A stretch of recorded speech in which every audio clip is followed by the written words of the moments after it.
I wanna be an airborne ranger. It's Chaplain Jeff Struker. Jeff, obviously I've heard that you won this competition at one point in time. How'd that feel? Long time ago in 1996, Specialist Isaac and Mazel and I won the best ranger competition. You look like you could run it today. No, I don't think so. I try to stay in shape, but not nearly like these guys here. I hear you. It's been about 10 years since I was going to try anything this crazy. Obviously, since then you were in the battalion, but now you transitioned to a new role. You want to tell us about that? I'm the chaplain right now for the Ranger Regiment Special Troops Battalion. I spent 13 years as an enlisted guy, as an infantryman, and 10 of those in the Ranger Regiment, and loved what I was doing, but God showed me He had different things in store for me. Now, tell us a little bit about what you do as far as spiritual warfare for the troops. Well, you know, the role of a chaplain is very diverse. Basically, whenever my unit is training, I'm training with them. Whenever they're deployed, I'm deployed with them.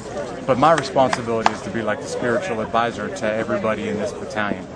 But honestly, I also feel a responsibility to get guys ready for the absolute worst thing that could possibly happen to them in combat, to get them ready for death. So much of what I do personally is to try to prepare guys to meet their maker. That's a pretty daunting task right there. Yeah, it's I don't take that responsibility lightly, because I realize, and I think most of these guys realize, that they could go on a target tomorrow night, and it could be their last night on planet Earth.